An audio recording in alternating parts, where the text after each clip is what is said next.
Queremos conocer de primera mano, de voz de protagonistas económicos, qué significación tiene y qué beneficios puede traer al país y si hay riesgos, cuáles.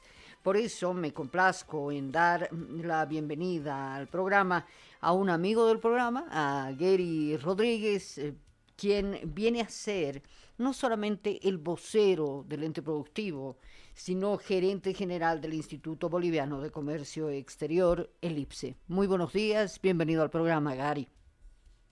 Muy buenos días, María René. Muchas gracias por la entrevista. Un gran saludo a la audiencia de su programa. Bueno, estamos francamente complacidos, a grandes rasgos expuesto esto de la adhesión como miembro pleno del Mercosur de Bolivia. ¿Cómo ve el sector esta adhesión?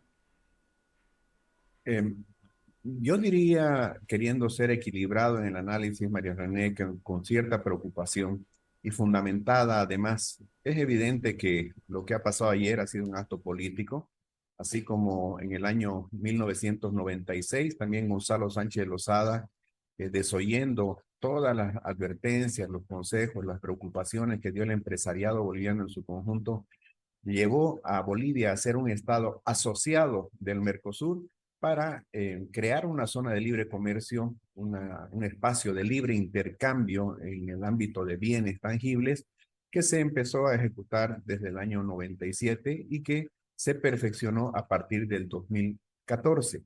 Desde el 1 de enero del 2014, pues tenemos libre comercio total y restricto con el Mercosur, pero ¿cuál ha sido el resultado? Allá por 1995-96, el gobierno de Gonzalo Sánchez Lozada prometía el oro y el moro para asociarnos con Mercosur. Nosotros dijimos de que una integración cuando se da entre disímiles, entre países que tienen diferente portento, diferente estado tecnológico, escalas productivas, etcétera, el resultado no nos iba a favorecer si es que no nos preparábamos en dos aspectos, en mejorar la productividad y la competitividad. Y eso no se podía hacer sin el concurso, sin el trabajo del Estado. Se nos prometió, como digo, que íbamos a tener un mercado abierto de 200 millones de habitantes que teníamos que exportar como locos, etcétera. Pero ¿cuál es la consecuencia después de estos 26 años de vigencia del acuerdo de libre comercio Bolivia-Mercosur? Si nosotros desgasificamos la relación bilateral, porque así tiene que ser, el negocio del gas se lo empezó a trabajar entre el presidente Banzer por Bolivia y Geisel del Brasil en el año 1974. Y la posibilidad de exportar gas la consagró el presidente Víctor Paz Estensoro con el presidente José Sarney el año 1985. Goni hizo el acuerdo con Mercosur en el año 96, por lo tanto, el gas no tiene nada que ver con este acuerdo. Si desgasificamos la relación, María René, entre el año 97 hasta el 2023, hemos transferido como déficit crónico y sucesivo durante todo este tiempo la suma de 42.000 millones de dólares al Mercosur. Entonces la pregunta es, ¿quién se benefició de ese acuerdo Bolivia-Mercosur que con tanta pompa lanzó Goni o Gonzalo Gonzalo Sánchez Sánchez Lozada? Loza. La El pregunta Mercosur. es, ¿el problema es el convenio, es la adhesión o la tarea que no hemos hecho dentro? Porque claramente si hay una oportunidad de mercado tan grande y no alcanzamos niveles de productividad y competitividad necesarios, el problema somos nosotros. Claro, el problema en realidad, María René, es estar preparados para competir con una adicionalidad en el análisis. A diferencia de la comunidad andina, que es un bloque que es complementario a nuestras capacidades productivas, a nuestra oferta exportable, que principalmente en la parte no tradicional tiene que ver con la agropecuaria, con la agroindustria, con la manufactura liviana, en lo que respecta al Mercosur, el Mercosur es competidor absolutamente de todo, pero por poner un ejemplo, soya. Brasil le ganó ya a Estados Unidos como primer productor en soya. Y el Mercosur como tal es el primer productor mundial de granos, juntamente con Argentina y con Paraguay y algo Uruguay. En el Mercosur tienen biotecnología, nos sacan 50% de mayor rendimiento en soya, 100% de rendimiento mayor en maíz y así sucesivamente. Para solamente tener una idea del portento, nosotros el año pasado tiramos cohetes porque exportamos 187 millones de dólares en carne y derivados. El Paraguay, que es un país apenas un poco más grande que Santa Cruz, Cruz. ha exportado más de 1.700 millones de dólares. Entonces, estamos hablando de escalas productivas que son mucho mayores, de tecnología que es mejor, de institucionalidad, que nos sacan ventaja en el ámbito de bienes. Ahora, usted me preguntaba qué beneficios y qué desafíos. Del lado de los beneficios, pues nos metimos en camisa de once varas, porque vamos a tener que alinearnos con las normativas del Mercosur, vamos a tener que ir asimilando eh, acuerdos en diferentes campos. Por ejemplo, en lo que respecta a ser parte de la Unión Aduanera, vamos a tener que modificar nuestra estructura arancelaria, Sí. vamos a tener que probablemente subir aranceles, vamos a tener que adquirir el régimen de origen del Mercosur para poder exportarle, pero lo principal, vamos a tener que competir. Así como hemos hecho libre comercio con bienes, ahora vamos a tener que, en un cierto tiempo, competir en el campo de la libre circulación de capitales, libre circulación de personas y libre circulación de servicios. La pregunta es, ¿estamos preparados para ello? Por una parte, ahí se dirá que tenemos la oportunidad de exportar servicios, pero también de importarlos, ¿no es cierto? La Ujú, otra, ujú. que sí nos preocupa, tiene que ver con la fórmula 4+1 que ha llevado adelante Mercosur durante todo este tiempo. ¿Eso qué quiere decir? Que el país que es miembro del Mercosur no va a poder negociar un acuerdo bilateral con ningún otro país, sino en conjunto con el bloque. Y la Ujú. pregunta es, ¿qué ha pasado desde el año 91, cuando se creó el Mercosur, hasta ahora? 32 años, y en esos 32 años de vida del Mercosur no ha negociado un solo acuerdo relevante. Voy a poner de ejemplo, Europa, Perú, Unión Europea. Colombia, Mm. Ecuador, México, Chile tienen acuerdos bilaterales o han hecho acuerdos de asociación con Europa. Mercosur llevó negociando como 20 años con la Unión Europea hasta que el 2019 firmó el acuerdo. Hoy día estamos en 2023 y no lo pone en vigencia. Entonces, a eso nos estamos exponiendo, a que no vamos a poder tener nosotros nuevos acuerdos con países con los que nos gustaría tener libre comercio y un acceso irrestricto a sus mercados. Y Gary, adicionalmente, vuelvo sí, a la pregunta. La tarea que hemos hecho nosotros, o sea, en estos claro. 26 años, más allá del Mercosur, eh, cómo hemos trabajado nuestro relacionamiento y la apertura de mercados. ¿Realmente hemos hecho la tarea? ¿O nos hemos mantenido con este aferro, este logro tan importante, ¿no? De la comunidad, de la CAN, y nos hemos afianzado ahí porque no hemos avanzado en acuerdos independientes con absolutamente nadie, no hemos hecho intercambios de libre comercio, es más, hasta nos hemos cerrado el ATPDA, ¿no? Exactamente. Bueno, planteadas así las cosas, definitivamente la tarea por hacer está en nuestra parte. Y una vez más diré que un país que hace un acuerdo de integración tiene que evaluar costos y beneficios y tiene que ver si está preparado para capitalizar esos potenciales beneficios y para minimizar los posibles impactos que sean negativos. Eh, Como usted bien decía, pues lamentablemente la agenda integracionista de Bolivia no ha sido la esperada. Hemos hecho muy poco en lo que respecta a relacionarnos con el mundo, pero también nos hemos quedado nosotros por nuestra propia decisión casi aislados, mientras que otros países han hecho Abierto. acuerdos Perú. con China, acuerdos con Mm. India, acuerdos con Japón, acuerdos con Europa, bueno, Perú y y nosotros Chile valdría la lamentablemente no. pena. Gary, para mí tu voz es muy importante, porque eres una de las pocas voces en el país que siempre ve el vaso medio lleno, número uno, y número dos, siempre hace el esfuerzo no solamente por ver algo positivo, sino por respaldar la posición, por respaldar los argumentos. A veces entre los periodistas decimos, ah, no, ese es un paspaco, por decir que es un hablador.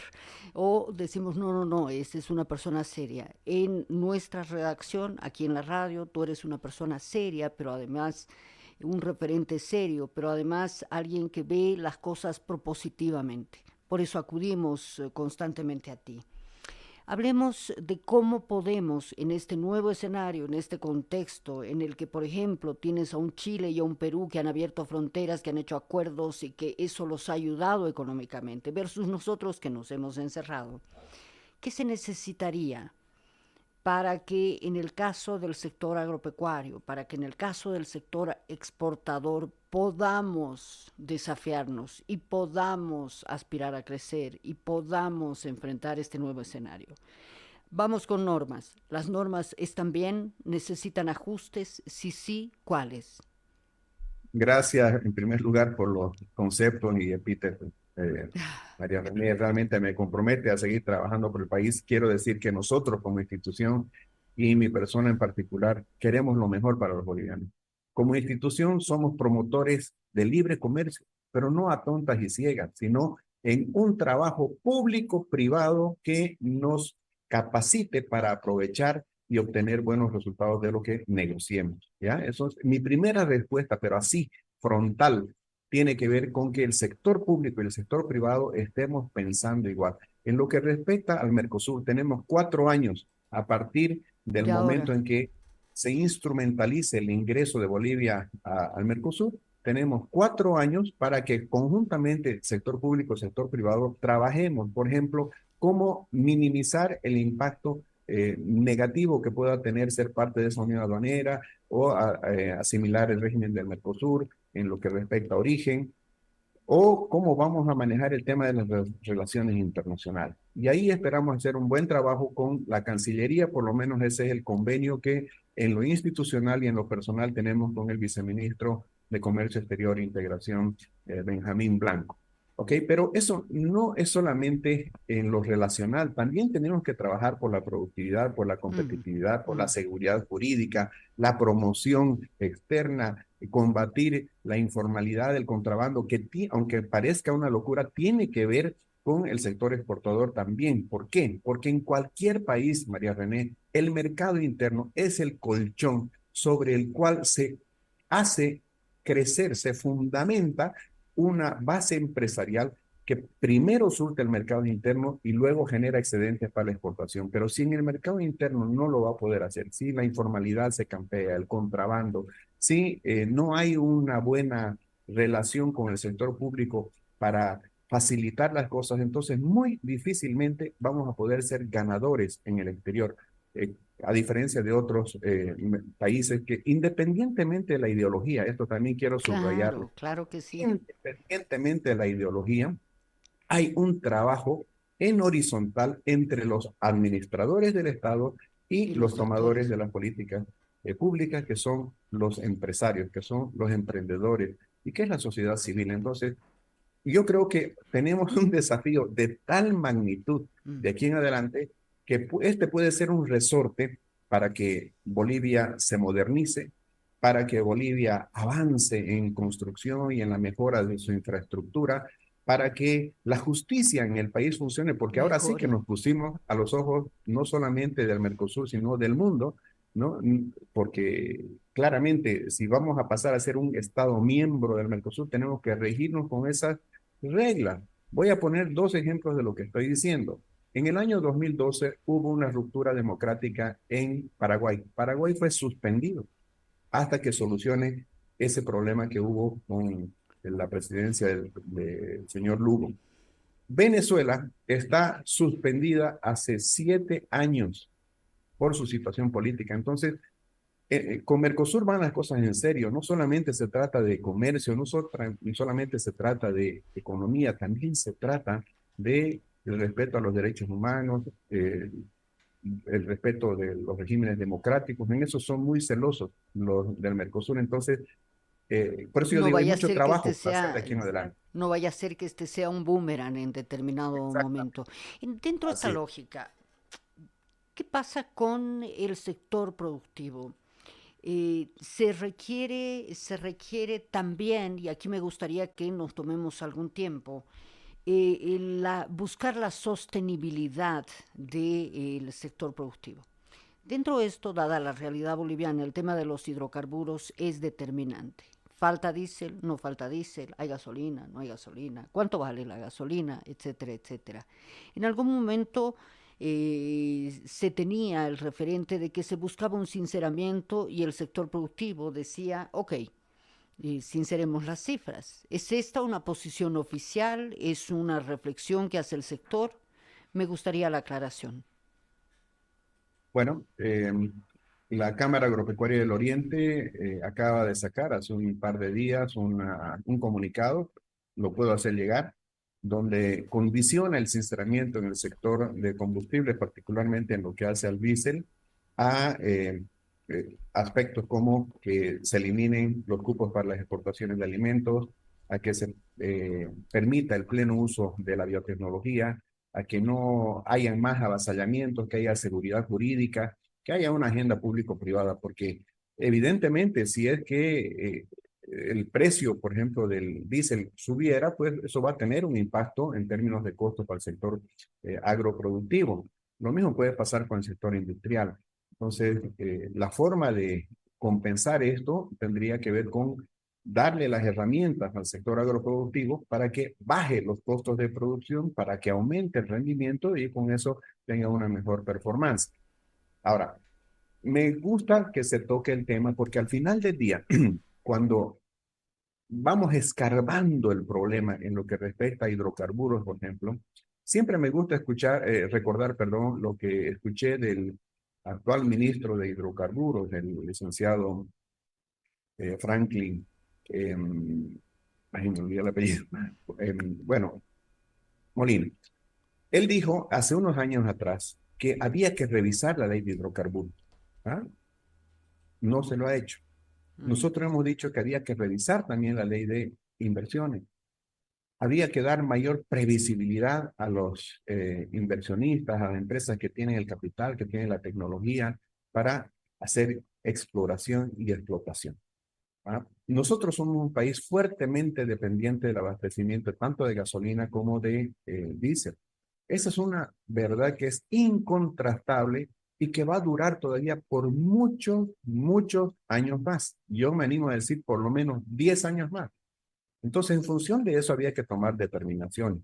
En su momento sugerimos la fabricación de biocombustibles. Se tardaron 10 años en hacernos caso y el tema de biodiesel recién está avanzando. Nosotros esperamos en lo que respecta al bioetanol, por ejemplo, que haya un buen acuerdo entre el gobierno y el sector agroindustrial, el sector cañero, para continuar con un buen contrato y seguir sustituyendo la importación de gasolina. Pero sí, decía, analizamos un poco más el tema, vamos más a fondo, más allá de lo que fue la falta de una continuidad en exploración, en explotación, producción y refinación para tener nuestros propios combustibles. El meollo de la cuestión son los dólares, María Remy. Ahorita todo lo que está viviendo el país en términos de incertidumbre tiene que ver con los dólares. Y tú hablabas hace un momentito sobre el sector exportador, qué es lo que necesitamos. Bueno, lo hemos dicho tantas veces, ¿cierto? El sector exportador debería ser la niña bonita de la economía, porque es el sector que prodiga los dólares, ¿no? Que exporta los excedentes. Por definición, hace crecer más la economía por encima de la capacidad de inducción de crecimiento del mercado interno. Trae divisas al país. Al exponer a Bolivia a la competencia, mejora el estándar de producción. Se Mm. pagan los mejores salarios en el sector exportador, eso está comprobado. Además, es un sector formal porque trabaja sobre registro, no es contrabando. Entonces, es un sector definitivamente estratégico, pero tan estratégico para hacer un paralelo como lo fue el sector hidrocarburos, que por el año 2013-2014 significaba ingresos para el país de más de 6.000 millones de dólares. Y hoy día está apenas con un poco más de 3.000 millones de dólares. Entonces, nosotros tenemos todas las condiciones en Bolivia como para llenar ese vacío. Mientras estamos reconstruyendo el sector, avanzando en institucionalidad, atrayendo capitales, etcétera, deberíamos apoyar, pero así. a ciegas al sector exportador no tradicional, principalmente al de rápida reacción, como es el agropecuario, el industrial y el forestal maderero. Estos sectores, a 6 meses vista, pueden presentar unos resultados extraordinarios, ¿Y pero necesitan qué? ¿Necesitan qué? ¿Seguridad jurídica? seguridad jurídica. Primero, seguridad jurídica no es tener una ley, ni es tener una norma, ni es tener una institución. Seguridad jurídica significa tener buenas normas y tener buenas instituciones, que se cumpla la ley y que además se trabaje con una claridad, con una previsibilidad para planificación estratégica hacia adelante. Significa seguridad jurídica no estar dependiendo de cupos, sino ponerse de acuerdo sector público, sector privado, para producir de tal manera que sobreabunde la oferta en el mercado interno y se pueda exportar libremente los excedentes.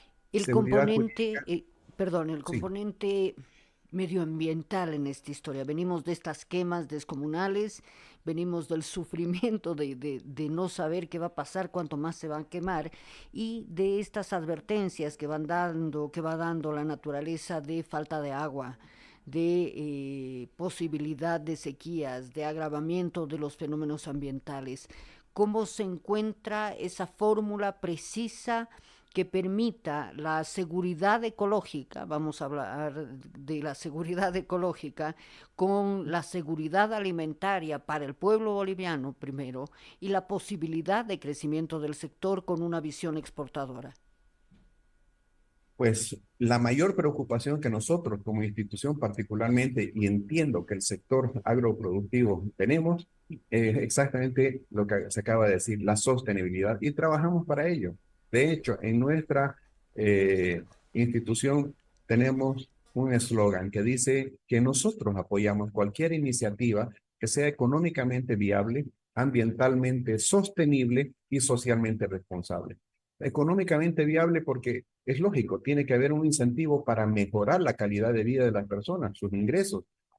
Ambientalmente sostenible porque no podemos hoy día estar disfrutando lo que el día de mañana nuestros hijos o nuestros nietos puedan estar padeciendo. Y tercero, socialmente responsable porque queremos que sea de forma incluyente, que no se beneficien unos pocos, sino todos. Y eso es lo que hace principalmente el sector agroexportador, que tiene su basamento en el sector agrícola y pecuario. Ahora, estos dos sectores encuentran en la tierra, en la naturaleza, su principal activo. Esto es lo que no se entiende. Cuando se ven los incendios, se dice es la agricultura, es la ganadería. Están hablando de memoria, están mintiendo. No son los productores los que están quemando. Ahí habrá que ver con qué fines, quiénes, cómo y con qué facilidades lo están haciendo, ¿no? Y me refiero, por ejemplo, a los avasalladores. Para eso hay instituciones, para eso hay normas. Ahora mismo, mira, hay un problema de una flagrancia en el delito de un grupo de avasalladores en San Julián que han amenazado de muerte a los empresarios. La pregunta es, ¿dónde están las instituciones del Estado para contener aquello? Entonces, volviendo al tema de la sostenibilidad, el agricultor, el ganadero sabe que su principal activo es la tierra y la amigabilidad de la producción con la naturaleza. Y en eso se está trabajando.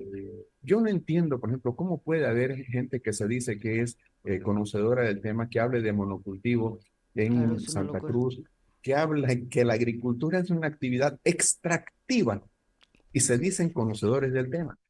Extractivo es el sector minero, extractivo es el sector hidrocarburífero. Cada molécula de gas que sale del subsuelo y se va al exterior o lo consumimos, se pierde, no se repone. Cada onza de oro o kilo de estaño que le extraemos a la madre tierra y lo mandamos al exterior, se pierde, pero la agricultura no. Es una agricultura que es renovable, pero además es sostenible. Y permíteme para que tu audiencia se informe. ¿Por qué es sostenible en Santa Cruz la agricultura y la ganadería que está asociada? Porque la agricultura, para empezar, basada fuertemente en el sector de la soya, de la caña de azúcar, el arroz, el maíz, ha encontrado un modelo de producción que es virtuoso. La A soya ver. de verano rota en invierno en el mismo terreno con el trigo, girasol, el sorgo, la chía, el maíz, por decir algo. Alguien pensará intuitivamente, ay, pero esa pobre tierra se va a cansar porque no está teniendo, Explotada todo el digamos, tiempo. así, está explotado todo el tiempo. No es así. La soya extrae, obtiene de la atmósfera nitrógeno y la va incorporando en A la tierra. alvéolos en sus raíces. ¿Ok? Las raíces pueden llegar a tener 1 metro y medio de profundidad. Cuando la soya es cortada para ser cosechada, todo el residuo que llamamos olejo, ¿no? Se Se queda en la queda tierra. sobre la tierra y cubre la tierra para evitar la erosión eólica, viento, erosión hídrica y para que el sol no haga, digamos, perder la humedad del suelo. O sea que cuando llueve, fíjate que las raíces que se han secado quedan como unas venitas, ¿no es cierto? Hacia abajo.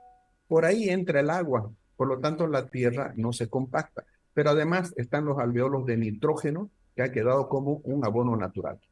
Inmediatamente se cosecha la soya, entran las máquinas para sembrar directamente, no se ara, no se labra como se ve en el interior, en el altiplano principalmente, sino que hay lo que se llama la siembra directa.